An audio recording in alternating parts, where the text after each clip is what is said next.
नमस्कार दोस्तों।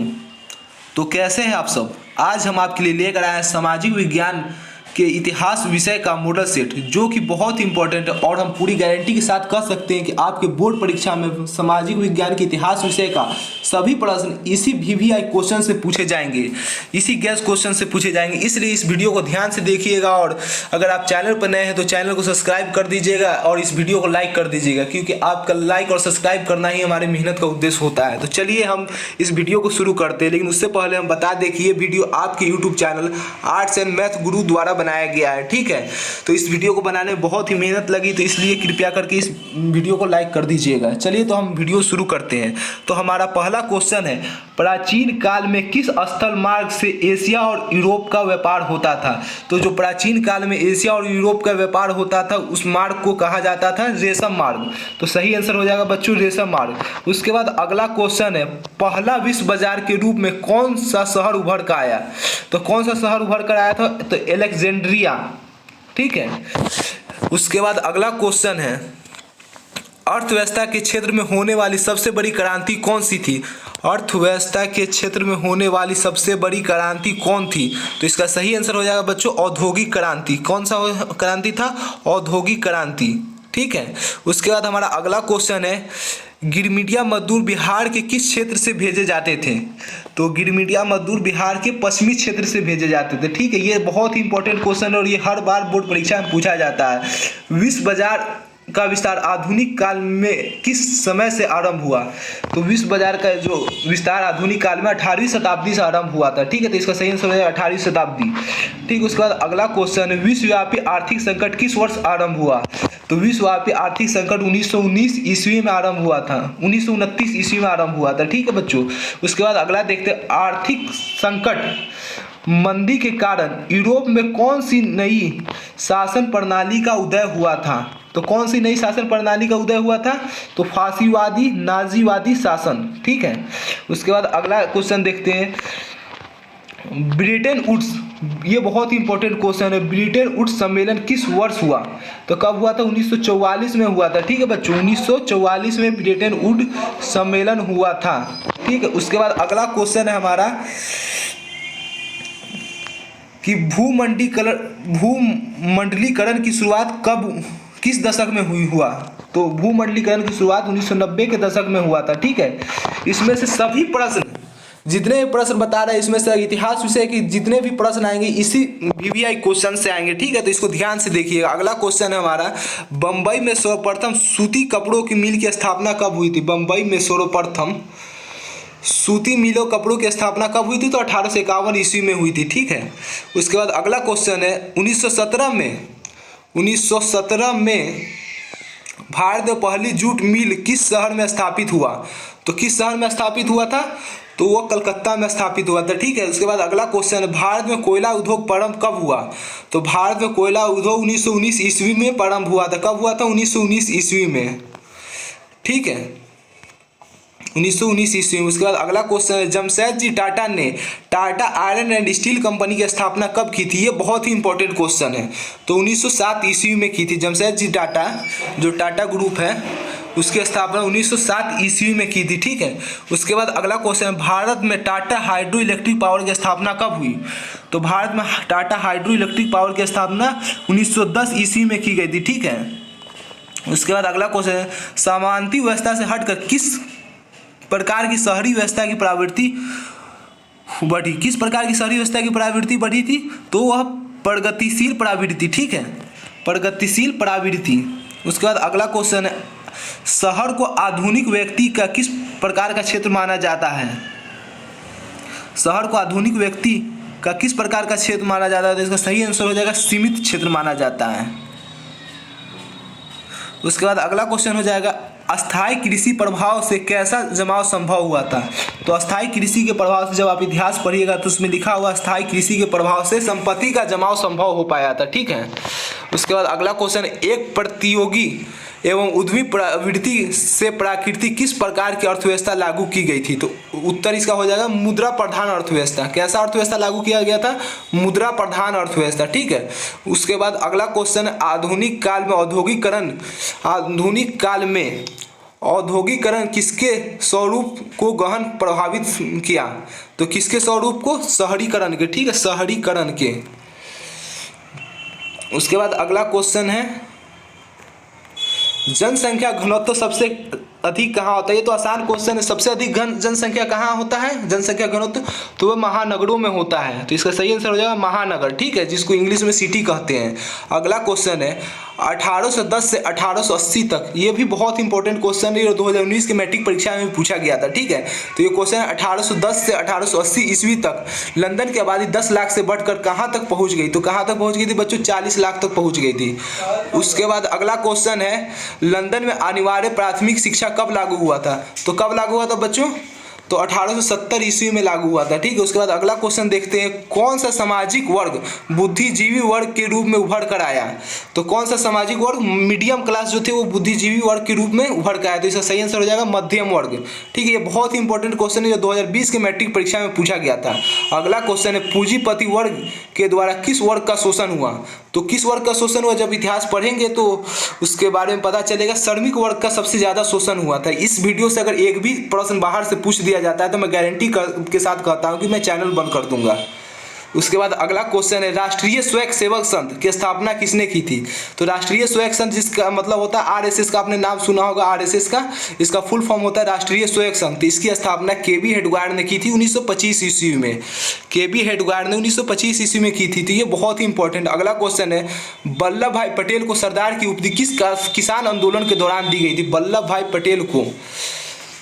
पटेल को सरदार की उपाधि किस किसान आंदोलन के दौरान दी गई थी? तो इसका सही आंसर हो जाएगा ऑप्शन नंबर ए। ये आपको बोर्ड परीक्षा में भी एक ही ए नंबर ऑप्शन में ही रहेगा। बारदोली किसान आंदोलन के दौरान वल्लभ भाई पटेल को सरदार की उपाधि दी गई थी। ठीक है, उसके बाद अगला क्वेश्चन है, रंपा विद्रोह कब हुआ था? ये बहुत ही इंपॉर्टेंट क्वेश्चन। रंपा विद्रोह 1916 ईस्वी में हुआ था। ठीक है, उसके बाद अगला क्वेश्चन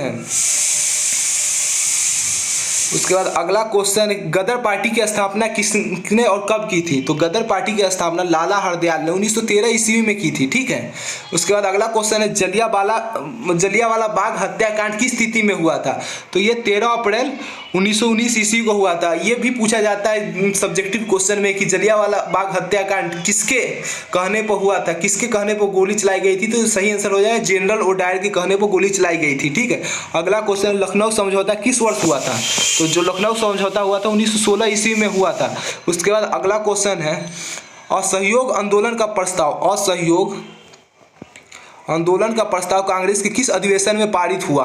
तो किस अधिवेशन में पारित हुआ? दिसंबर 1920 के नागपुर अधिवेशन। अगर ये बोर्ड में आपको प्रश्न पूछा जाएगा तो इसका आंसर भी डी ऑप्शन ही रहेगा। ठीक है, कुछ भी यहाँ से बाहर से नहीं पूछा जाएगा। अगला क्वेश्चन है, भारत में खिलाफत आंदोलन कब और किस देश के शासक के समर्थन में शुरू हुआ था? तो खिलाफत आंदोलन था 1920 ईस्वी में तुर्की के शासक के समर्थन से शुरू किया गया था। ठीक है, उसके बाद अगला क्वेश्चन है, सवानिया अयोग्य आंदोलन कब और किस यात्रा से शुरू हुआ था? तो ये डांडी यात्रा से शुरू हुआ था। जब नमक कानून, गांधी जी ने नमक कानून तोड़ा था डांडी यात्रा कर तब से ये शुरू हुआ था। ठीक, उसके बाद अगला क्वेश्चन है, पूर्ण स्वराज की मांग कांग्रेस के किस वार्षिक अधिवेशन में पारित हुआ था? तो इसका सही आंसर हो जाएगा 1929 के लाहौर अधिवेशन में पारित हुआ था। ठीक है, ये पूरा पीडीएफ हम अपने चैनल के डिस्क्रिप्शन लिंक में भी डाल देंगे जहां से आप डाउनलोड भी कर सकते हैं। ठीक है, और कमेंट करके बताइएगा तो हम आपको भेज भी सकते हैं। तो ठीक है, अगला क्वेश्चन है, the history of loss of नाम किसने लिखी थी? तो ये किसने लिखी थी? हो ची मिन ने लिखी थी। हो ची मिन ने लिखी थी। अगला क्वेश्चन है, मार्च 1946 में फ्रांस एवं वियतनाम के बीच होने वाला समझौता किस नाम से जाना जाता है? तो इसको होनोई समझौता के नाम से जाना जाता है। ठीक है, उसके बाद अगला क्वेश्चन है हमारा, हिंद चीन क्षेत्र में अंतिम युद्ध समाप्ति के समय अमेरिका के राष्ट्रपति कौन थे? हिंद चीन क्षेत्र में अंतिम युद्ध समाप्ति के समय अमेरिका के राष्ट्रपति कौन थे? ये क्वेश्चन देखिए, ये क्वेश्चन आपके बिहार बोर्ड के द्वारा जारी किया गया मॉडल सेट में भी पूछा गया है। तो इसका सही आंसर हो जाएगा निक्सन थे। अमेरिका के राष्ट्रपति उस समय निक्सन थे। ठीक है, होहा आंदोलन किस प्राकृतिक का था? तो बच्चों, होहा आंदोलन किस प्राकृतिक का था? तो धार्मिक प्राकृतिक का। तो होहा आंदोलन जो था कंबोडिया में हुआ था वो धार्मिक प्राकृतिक था। उसके बाद अगला क्वेश्चन है, किस प्रसिद्ध दार्शनिक ने एक अदालत लगाकर अमेरिका को वियतनाम युद्ध के लिए दोषी करार दिया था? तो किस प्रसिद्ध दार्शनिक ने अदालत लगाकर अमेरिका को वियतनाम युद्ध के लिए दोषी करार दिया था? तो इसका सही आंसर हो जाएगा रसेल। ठीक है, रसेल खिलाड़ी भी कलकत्ता नाइट राइडर्स के लिए खेलता, लेकिन वो रसेल नहीं थे, एक रसेल दार्शनिक थे। ठीक है, अगला क्वेश्चन है अंकोर वाट। ये क्वेश्चन बहुत ही इंपॉर्टेंट है, ये बार बार बोर्ड परीक्षाओं में पूछे जाते हैं। अंकोर वाट का मंदिर कहाँ स्थित है? अंकोर वाट का मंदिर कहाँ स्थित है? अंकोर वाट का मंदिर कंबोडिया में स्थित है। ठीक है बच्चों, तो अंकोर वाट का मंदिर कंबोडिया में स्थित है। उसके बाद अगला क्वेश्चन है हमारा, हिंद चीन पहुंचने वाले प्रथम व्यापारी कौन थे? तो हिंद चीन में पहुंचने वाले प्रथम व्यापारी पुर्तगाली थे। कौन थे बच्चों? पुर्तगाली थे। उसके बाद अगला क्वेश्चन है, हिंद चीन में बसने वाले फ्रांसीसी को क्या कहलाते हैं? हिंद चीन में बसने वाले फ्रांसीसी को क्या कहते हैं? ऊपर वाला क्वेश्चन देखिए, हिंद चीन में पहुंचने वाले प्रथम व्यापारी कौन थे? तो पुर्तगाली थे। और कौन सबसे पहले भारत आया था? तो वास्को डी गामा। वैसे आपके बोर्ड परीक्षा में ये क्वेश्चन नहीं पूछा जाएगा, लेकिन फिर भी हम बता दे रहे हैं। ठीक है, उसके बाद अगला क्वेश्चन है, हिंद चीन में बसने वाले फ्रांसीसी क्या कहलाते? ये देखिए, ये क्वेश्चन इतना इंपॉर्टेंट है कि आपके मॉडल सेट जो सामाजिक विज्ञान का मॉडल सेट जारी हुआ था, उसका ये पहला क्वेश्चन ही यही था, हिंद चीन में बसने वाले फ्रांसीसी क्या कहलाते हैं? तो कलोन कहलाते हैं बच्चों। क्या कहलाते हैं? कलोन कहलाते हैं। उसके बाद अगला क्वेश्चन, नरोत्तम सिंह निकू कहाँ के शासक थे? तो नरोत्तम सिंह निकू बच्चों कहाँ के शासक थे? कंबोडिया के शासक थे। तो इसका सही आंसर हो जाएगा कंबोडिया।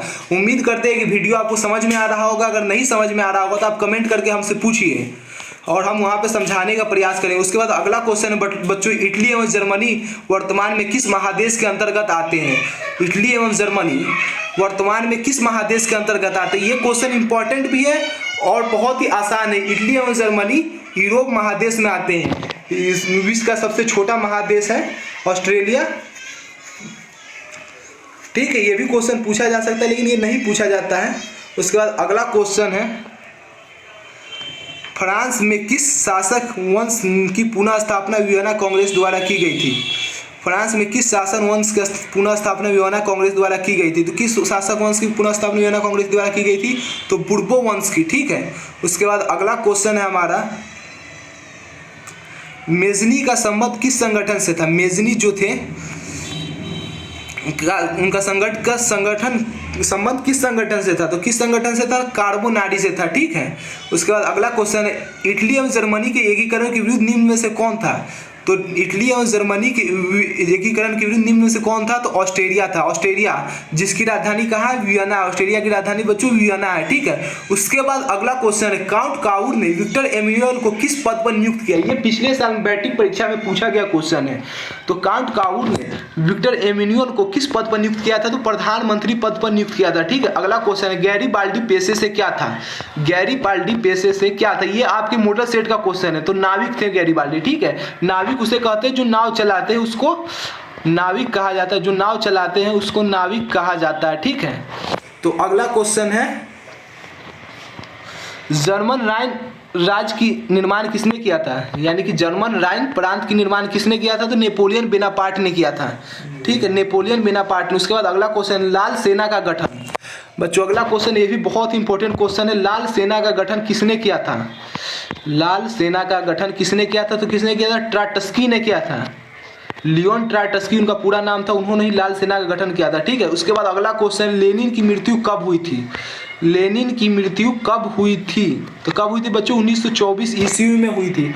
उसके बाद अगला क्वेश्चन है, बेस्ट्रीलिटोव्स्क की संधि किन देशों के बीच हुआ था? तो किन देशों के बीच हुआ था बेस्ट्रीलिटोव्स्क की संधि? रूस और जर्मनी के बीच हुआ था। ये इंपॉर्टेंट क्वेश्चन है।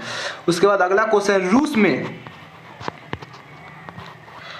रूस में कृषक दास प्रथा का अंत कब हुआ? तो 1861 ईस्वी में हुआ। ठीक है, उसके बाद अगला क्वेश्चन, रूस में जार का क्या अर्थ होता है? ठीक है, रूस में जार का क्या अर्थ होता है? तो रूस के जो सम्राट होते हैं उसे जार कहा जाता है। सम्राट मतलब राजा, जो वहाँ के राजा होते हैं उन्हें जार कहा जाता है। ठीक है, उसके बाद अगला क्वेश्चन है, कार्ल मार्क्स का जन्म कहाँ हुआ था? कार्ल मार्क्स का जन्म कहाँ हुआ था? तो कार्ल मार्क्स का जन्म जर्मनी में हुआ था। ठीक है, उसके बाद अगला क्वेश्चन है, साम्यवादी शासन का पहला प्रयोग कहाँ हुआ? साम्यवादी शासन का पहला प्रयोग कहाँ हुआ? तो क्यूबा में हुआ था। ठीक है, उसके बाद अगला क्वेश्चन, यूटोपियन समाजवादी कौन नहीं था? यूटोपियन समाजवादी कौन नहीं था? तो लुई कला यूटोपियन समाजवादी नहीं थे। ठीक है, ये क्वेश्चन देखिए, ये क्वेश्चन इतना इंपॉर्टेंट है कि ये क्वेश्चन इतना इंपॉर्टेंट है कि आपके मॉडल सेट में भी पूछा गया है। ठीक है, ये क्वेश्चन आपके मॉडल सेट में भी पूछा गया। बोल्शेविक क्रांति कब हुई थी? ये ऊपर वाला क्वेश्चन, वार एंड पीस किसकी रचना है? तो ये टोल्स्टॉय की रचना है। ठीक है, ये आपके मॉडल सेट में भी पूछा गया था। ये क्वेश्चन भी बहुत इंपॉर्टेंट है और ये 2018 मैट्रिक परीक्षा में पूछा गया, 19 मैट्रिक परीक्षा में पूछा गया था। ठीक है, बोल्शेविक क्रांति कब हुई थी? तो ये 1917 ईस्वी में हुई थी। ठीक है, उसके बाद अगला क्वेश्चन है, इतना ही क्वेश्चन है तब तक। और अगर आपको वीडियो अच्छा लगा तो आप वीडियो को लाइक और शेयर कर दीजिएगा और हमारे चैनल को सब्सक्राइब कर दीजिएगा। ठीक है बच्चों, सब्सक्राइब कर दीजिए हमारे चैनल को। और हम जल्द ही ज्योग्राफी, राजनीतिक शास्त्र और अर्थशास्त्र की भी वीडियो अपने चैनल पर अपलोड कर देंगे। इस चैनल को ज़्यादा से ज़्यादा शेयर करिए। आप जितना ही शेयर करिएगा उतना ही हमारा मनोबल बढ़ेगा और हम उतना ही अच्छा से अच्छा वीडियो बनाने का प्रयास करेंगे। तो ठीक है, हमारे वीडियो देखने के लिए धन्यवाद।